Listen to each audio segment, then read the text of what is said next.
नमस्कार दोस्तों, स्वागत है। भिक्षु हर दिन तथागत से कहता, मैंने मन को जीत लिया है, अब यह मुझे विचलित नहीं कर सकता। तो एक दिन गौतम बुद्ध ने कहा, ठीक है, तुम दक्षिण दिशा में भिक्षा मांगने जाओ, यही तुम्हारी आखिरी चुनौती है। फिर अगले दिन ही भिक्षु ने व्याकुल होकर कहा, मुझसे बड़ी गलती हुई, लेकिन अब मैं दोबारा उस दिशा में भिक्षा मांगने नहीं जाऊंगा। यह कहानी शुरू होती है जब एक बड़े प्रदेश का राजकुमार अपना राजमहल सब कुछ त्याग कर बौद्ध संघ में शामिल हुआ। शुरुआती दिनों में नए भिक्षु ध्यान करना सीखते, इसके साथ साथ गौतम बुद्ध उन्हें भिक्षा मांगने भेजते ताकि भिक्षुओं का अहम कमजोर हो और उनका व्यवहार विनम्र हो जाए। संघ में आने के कुछ समय पश्चात राजकुमार भी भिक्षाटन पर जाने लगा। शुरू में सब ठीक था, लेकिन कुछ ही दिनों में घटना घटी जिस कारण राजकुमार विचलित हो गया और उसने भिक्षाटन पर जाने से मना कर दिया। भिक्षाटन का नियम था कि भिक्षु केवल 2 घरों में भिक्षा मांगते और नहीं मिलती तो आश्रम वापस आकर जल ग्रहण करते। एक बार राजकुमार भिक्षु नगर में भिक्षा मांगने निकला और दुष्ट सहयोग से भिक्षा नहीं मिली। शुरू में राजकुमार भिक्षु को निराशा हुई, लेकिन कुछ ही पलों में उसका मन शांत हो गया, जैसे कुछ हुआ ही ना हो। बिना प्रयास के आज भिक्षु बड़ा प्रसन्न था। उसने लौटकर गौतम बुद्ध से कहा, आज मुझे भिक्षा प्राप्त नहीं हुई, लेकिन मेरा मन शांत है, ना किसी विचार ने मुझे परेशान किया। गौतम बुद्ध भिक्षु की सारी भावनाएं समझ रहे थे। तथागत ने कहा, अच्छी बात है, अब तुम कल महल की तरफ भिक्षा मांगने जाना। भिक्षु ने आज्ञा का पालन किया और अगले दिन भिक्षा मांगने निकल गया। कुछ देर बाद जब भिक्षु महल के आगे से गुजरा तो उसे अपना महल याद आ गया कि कैसे वे ऐशो आराम का जीवन जीता था। भिक्षु ने सोचा, महल में खाने को स्वादिष्ट पकवान मिलते और सेवा करने को कई नौकर होते और सभी प्रकार के सुख मिलते। ऐसा सोचते सोचते भिक्षु के मन में इच्छा हुई कि आज बढ़िया भोजन मिल जाए। तभी भिक्षु सचेत हो गया कि यह सब अतीत की स्मृतियां हैं और मैं केवल इन्हें देख रहा हूँ। पुरानी यादों के ताजा होने से मन में कुछ इच्छाएं प्रकट हो रही हैं, यह भी मैं केवल देख रहा हूँ। अगर मैं इन शारीरिक इच्छाओं को पूरी करने की लालसा रखूं तो मैं मन की शांत और यह जागृत अवस्था खो दूंगा। भिक्षु ने महसूस किया कि जब जब हम स्वयं को 2 कदम आगे ले जाते हैं, चेतना का स्तर ऊपर उठाते हैं, तब तब मन इस प्रकार के खेल खेलता है। जब हम मन को शांत करने लगते हैं तब मन हमें बेचैन करने की पूरी कोशिश करता है। भिक्षु यह सोचकर बहुत खुश हुआ क्योंकि आज उसने आत्मचिंतन से मन के बारे में गहरी समझ और सूक्ष्म दृष्टि प्राप्त कर ली। भिक्षु ने आश्रम आकर गौतम बुद्ध को सारी बात बताई और कहा, तथागत, आज मुझे आपकी कृपा से सूक्ष्म दृष्टि प्राप्त हुई। मन हमें बार बार इच्छाओं में उलझाना चाहता है। महल को देखकर मुझे भी पुराने सुखों का स्मरण हो आया, लेकिन आज भी विचार मुझे छू नहीं पाए। गौतम बुद्ध ने कहा, अच्छी बात है, कल नगर की दक्षिण दिशा में जाना, वहाँ एक हवेली है, वहाँ मन और विचारों पर उपदेश देकर आना। भिक्षु बहुत खुश हुआ। आज वो जल्दी जल्दी चल रहा था क्योंकि वो उपदेश देने जा रहा था। पर दोस्तों, इस बार की यात्रा भिक्षु पर भारी पड़ने वाली थी। कुछ ही देर में भिक्षु हवेली पहुंचा और भिक्षा के लिए आवाज लगाई। आवाज सुनकर एक सुंदर युवती बाहर आई। भिक्षु ने सोचा कि इस युवती की सुंदरता को देखकर मेरे मन में कोई विचार नहीं आना चाहिए, क्योंकि मेरा यहाँ आने का प्रयोजन तो इसको उपदेश देना है। युवती ने भिक्षु को प्रणाम किया और कहा, आइए पहले भोजन ग्रहण कीजिए। भिक्षु ने भोजन किया, फिर सोचा कि उपदेश देने से पहले थोड़ा आराम कर लेता तो अच्छा होता। भिक्षु यह सब सोच ही रहा था। इसी बीच युवती ने कहा, श्रीमान, आपने अभी अभी अन्न ग्रहण किया है, अब थोड़ा आराम कर लीजिए, फिर उपदेश शुरू करना। यह सुनते ही भिक्षु सतर्क हो गया। जो योजना वह मन में बना रहा था, यह महिला वह सब बिन बताए करती जा रही थी। भिक्षु ने सोचा, यह सब संयोग है, यहाँ लोग भोजन के बाद आराम करते होंगे। फिर भिक्षु आराम करने लेट गया और विचार करने लगा कि महिला कितनी समझदार है और इसकी सुंदरता बेजोड़ है। अगर मैं राजकुमार होता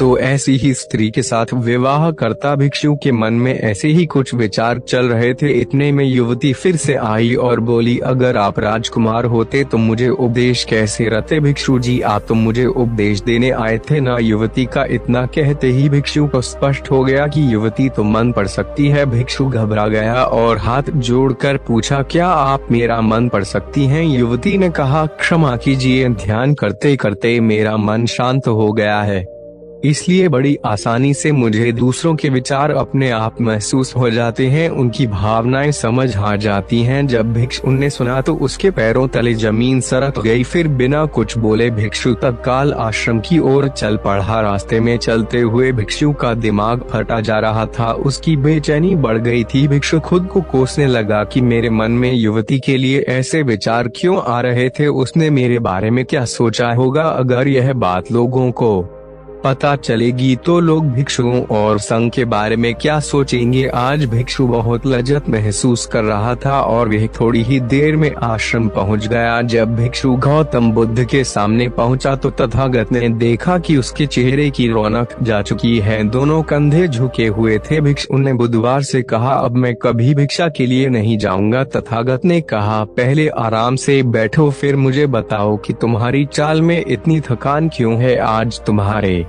चेहरे पर तेज की जगह गलानी की भावना क्यों है। भिक्षु ने सारी बात बताई और कहा, मैं सब कुछ जानते हुए भी महिला की सुंदरता के बारे में और अन्य चीजों के बारे में सोच रहा था। मैं मन से पूरी तरह हार गया, अब मैं कभी उस दिशा में नहीं जा पाऊंगा। मैंने बौद्ध संघ का भारी अपमान किया है। गौतम बुद्ध ने कहा, सबसे पहली बात, परेशानी को बढ़ा चढ़ाकर मत सोचो। अगर कुछ बुरा हो जाए तो एकदम से यह मत सोचो कि सब खत्म हो गया, बिना सोचे निष्कर्ष पर मत जाओ। दूसरी बात, ध्यान दो कि कहीं तुम नकारात्मक विचारों के साथ अतिशयोक्ति करने वाले शब्दों का प्रयोग तो नहीं कर रहे, जैसे मैं हमेशा हारता हूँ, जीवन में कुछ नहीं बचा, मैं मन से पूरी तरह हार गया, मेरे साथ कोई नहीं है। क्योंकि ऐसा करने से मन अति भावुक और विचलित हो जाता है और नकारात्मक विचारों के चक्र में फंसा रहता है। तथागत के शब्दों से राजकुमार भिक्षु के मन को सांत्वना मिली। भिक्षु ने पूछा,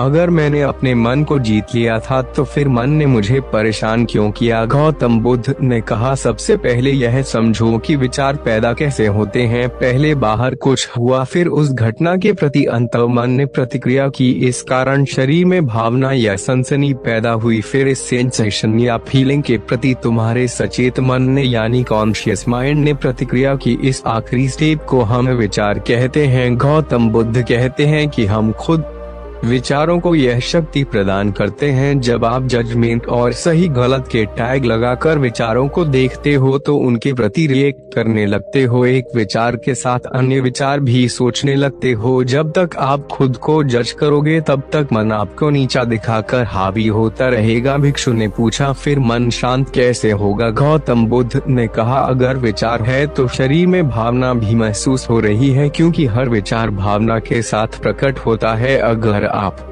अश्लील विचार महसूस कर रहे हो तो इसका मतलब है कि शरीर में एक भावना यानी सेंसेशंस भी महसूस हो रहे हैं और फिर आप उसके बारे में सोच रहे हो या रिएक्ट कर रहे हो, और इसी बात में मन को शांत करने का तरीका छपा है। हर विचार को देखना कठिन है क्योंकि विचारों का वेग तेज है, लेकिन शरीर में महसूस हो रही भावना यानी सेंसेशंस को देखना आसान है क्योंकि यह देर तक बनी रहती है। अगर इन्हें बिना जजमेंट के सही गलत का मतलब लगा सिर्फ देखा जाए तो यह गायब भी हो जाती हैं। तब मन के पीछे जो शांति है वो प्रकट होती है और उस शांति में एहसास होता है कि मन हमारा कुछ नहीं बिगाड़ सकता। हमारा अंतर्मन कैसे ठीक होता है? नॉन जजमेंट से। अगर हम किसी भी इंसान या घटना या फिर अपने मन को बिना जजमेंट के देखते हैं तो मन के साथ साथ अंतर्मन अपने आप स्वस्थ और शांत होने लगता है। अगर तुमने मात्र यह देखा होता कि इस औरत के प्रति विचार केवल मेरे अंतर्मन के रिएक्शन के कारण है और यह मैं केवल देख रहा हूँ। मन में बहुत कुछ चल रहा है लेकिन मैं सांस के प्रति सचेत हूँ। मैं शरीर में होने वाली प्रतिक्रिया को देख रहा हूँ। तब भी तुम सचेत होकर दृष्टा भाव में लौट आते। मन के पीछे जो शांति है वे हमारी सबसे बड़ी ताकत है। हम बड़ी आसानी से विचारों को शांत कर सकते हैं और एक दिन यह जान सकते हैं कि किसी भी प्रकार का विचार चिंता असल में इस शांति को पार नहीं कर सकता। हम हमेशा विचारों से अछूते हैं।